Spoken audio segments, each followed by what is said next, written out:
তুমি এই জুমা পড়েছো আগামী জুমা তুমি আদায় করো।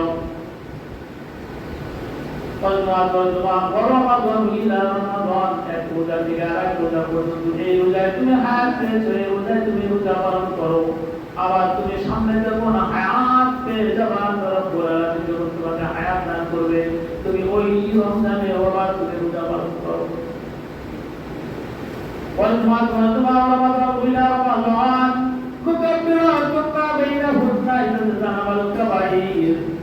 আল্লাহ রাসূল জনাবে মুহাম্মদুর রাসূলুল্লাহ সাল্লাল্লাহু আলাইহি ওয়াসাল্লাম বলেন যে এই ব্যক্তি এই দিনগুলির মধ্যে অর্থাৎ এক জুমা থেকে আরেক জুমা, প্রথম অংশ পরে বলি, এক জুমা থেকে আরেক জুমা, রমজান থেকে আরেক রমজান পর্যন্ত যে ব্যক্তি হায়াত পেল, রমজানের রোজাগুলি আদায় করলো আর জুমার নামাজগুলি আদায় করলো, ওই ব্যক্তির কাবায়ের গুনাহগুলি আল্লাহ রাব্বুল আলামিন ক্ষমা করে দেন। সুবহানাল্লাহ।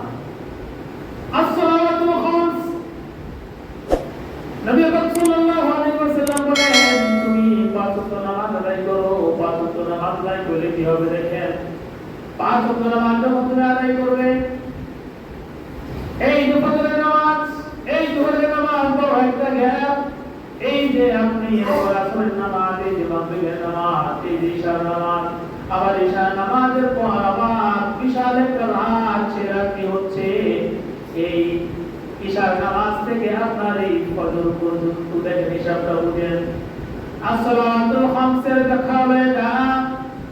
কোন ব্যক্তি যদি পাঁচ ওয়াক্ত নামাজ আদায় করে, এই যে ফজর থেকে জোহর, এই যে আসর, এই যে মাগরিব, এই যে ইশা, ইশা থেকে এই যে ফজর, কত বড় একটা লম্বা টাইম, পুরা লম্বা টাইমের কথা, অর্থাৎ 24 ঘন্টার কথা।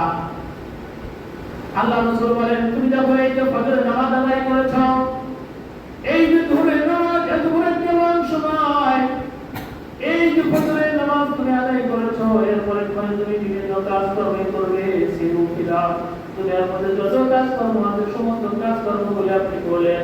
এরপরে যখন জোহরের নামাজের সময় এসে গেল, জোহরের নামাজ আপনি আদায় করলেন। জোহরের নামাজ আদায় করার এর মধ্যবর্তী স্থানগুলি যেগুলো আপনি করেছেন, আল্লাহ রাব্বুল আলামিন এই জোহরের নামাজ আদায় করার কারণে গুনাহগুলি মাফ হয়ে যায়। সুবহানাল্লাহ। ফজরের নামাজ আদায় হলো, জোহর নামাজ আদায় করলেন, মধ্যবর্তী গুনাহগুলি মাফ। এরপরে জোহর থেকে আসর পর্যন্ত, আসর থেকে মাগরিব পর্যন্ত, মাগরিব থেকে ইশা পর্যন্ত, অর্থাৎ এক নামাজ থেকে আরেক নামাজ, এক নামাজ থেকে আরেক নামাজ, এক নামাজ থেকে আরেক নামাজ, এই যে ফজরের নামাজ থেকে এই যে ইশা নামাজ থেকে ফজরের নামাজ, এই মধ্যবর্তী স্থানগুলি এখান থেকে শুরু করেছিলাম, ফজর শুরু করেছিলাম, এখানে আবার ফজর পর্যন্ত এসে গেল। এর মধ্যে পাঁচ ওয়াক্ত নামাজ, এই পাঁচ ওয়াক্ত নামাজ যদি আপনি আদায় করতে পারেন, তাহলে একটা আদায় করার কারণে এই আরেকটা পর্যন্ত যেই পরিমাণ গুনাহ হয়, ওই গুনাহগুলি আল্লাহ রাব্বুল আলামিন ক্ষমা করে দেন।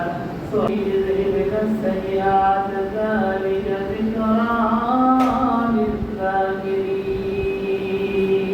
আল্লাহু আকবার। আল্লাহ রাব্বুল আলামিন এখানে ঘোষণা করে দিলেন, বান্দারে সকাল আর সন্ধ্যা, দিনের কিছু অংশ আর তুমি রাতের কিছু অংশ তুমি নামাজ আদায় করো। কি আদায় করো?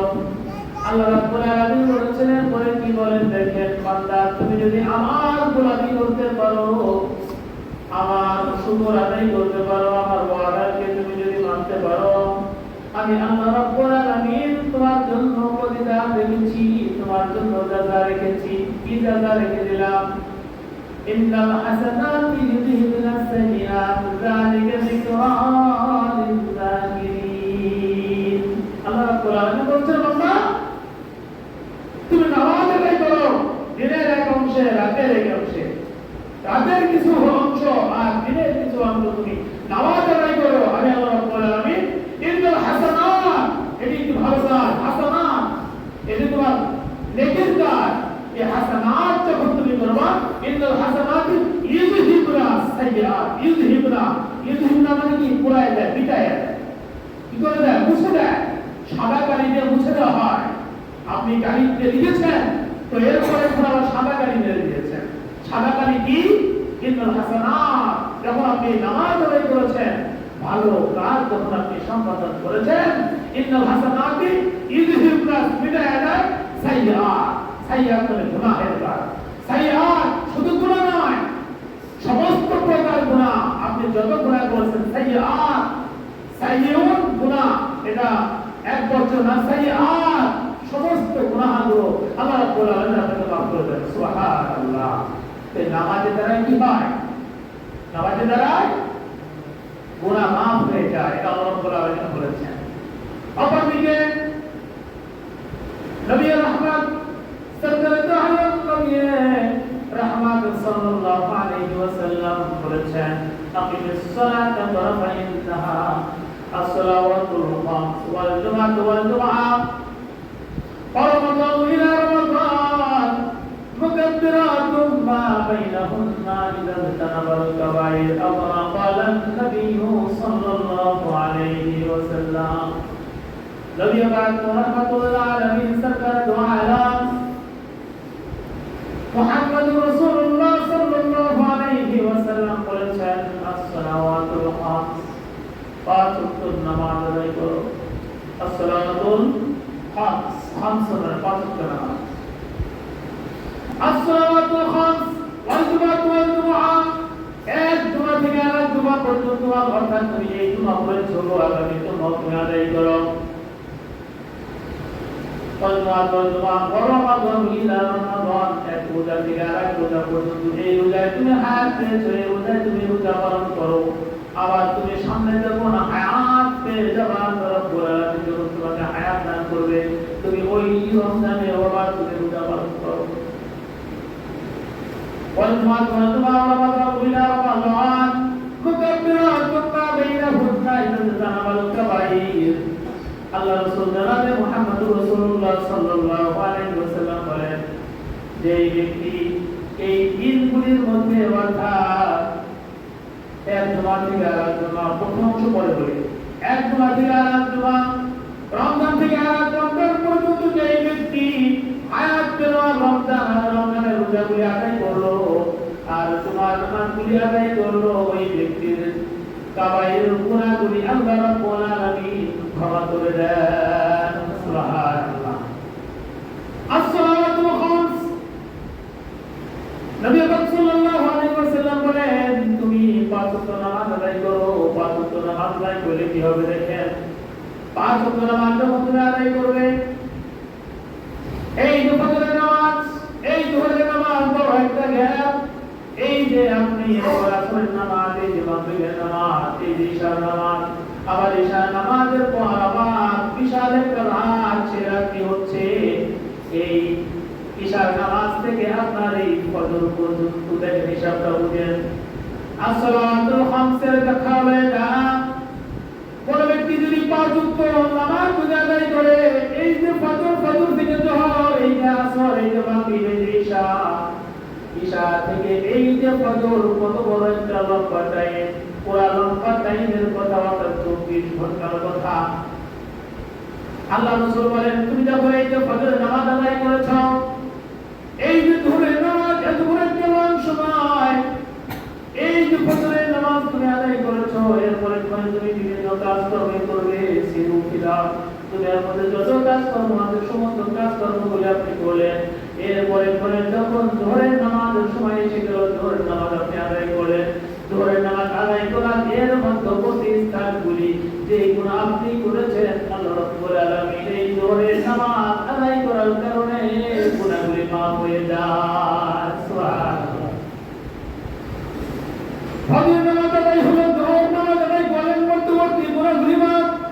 এরপরে জোহর থেকে আসর পর্যন্ত, আসর থেকে মাগরিব পর্যন্ত, মাগরিব থেকে ইশা পর্যন্ত, অর্থাৎ এক নামাজ থেকে আরেক নামাজ, এক নামাজ থেকে আরেক নামাজ, এক নামাজ থেকে আরেক নামাজ, এই যে ফজরের নামাজ থেকে এই যে ইশা নামাজ থেকে ফজরের নামাজ, এই মধ্যবর্তী স্থানগুলি এখান থেকে শুরু করেছিলাম, ফজর শুরু করেছিলাম, এখানে আবার ফজর পর্যন্ত এসে গেল। এর মধ্যে পাঁচ ওয়াক্ত নামাজ, এই পাঁচ ওয়াক্ত নামাজ যদি আপনি আদায় করতে পারেন, তাহলে একটা আদায় করার কারণে এই আরেকটা পর্যন্ত যেই পরিমাণ গুনাহ হয়, ওই গুনাহগুলি আল্লাহ রাব্বুল আলামিন ক্ষমা করে দেন। সুবহানাল্লাহ। দেখেন, গুনাহ মাফ জাদুর কত তরিকা আছে, কত সিস্টেম আছে। আল্লাহ রাব্বুল আলামিন বলেন, বান্দা আমি তোমাকে জাহান্নাম থেকে জান্নাত দেওয়ার জন্য আমি অজুহাত খুঁজিলাম না। তার বিনিময়ে বান্দা তোমাকে একটা জিনিস অবশ্যই তোমাকে থাকতে হবে, সেটি হচ্ছে পাক্কা ঈমান তোমাকে থাকা লাগবে। তোমার মধ্যে ঈমান থাকা লাগবে।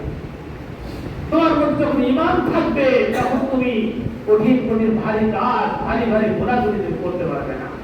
যেমন দেখেন না, এই যে দাঁড়িয়ে রেখে আপনি সতর্ক গুনাহ করতে পারবেন, তুমি মাথায় দিয়ে সতর্ক গুনাহ করতে পারবেন না। জুব্বা পরে পাঞ্জাবি পরে সতর্ক গুনাহ আপনি করতে পারবেন না। হ্যাঁ, যদি বলেন হুজুর অনেকেই পরে, মনে করবেন যে ওর ঈমান শয়তানের পুরাটাই শেষ করে দিয়েছে।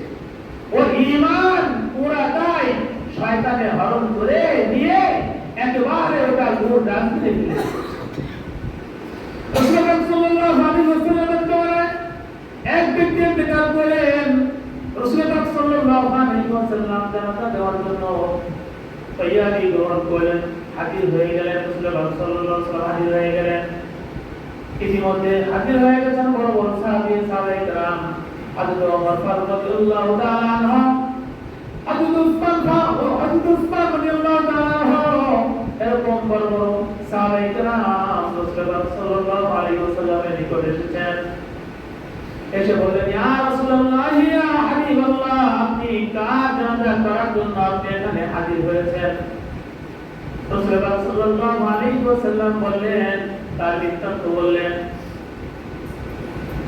সকল সাহাবায়ে কেরাম এক হয়ে বললেন, ইয়া রাসূলুল্লাহ, কোনদিন আপনি যার জানাজা দেওয়ার জন্য এসেছেন কোনদিন দেখি নেই তাকে একটা ভালো কাজ করার জন্য, আপনি কেন তার জানাজার জন্য এসেছেন?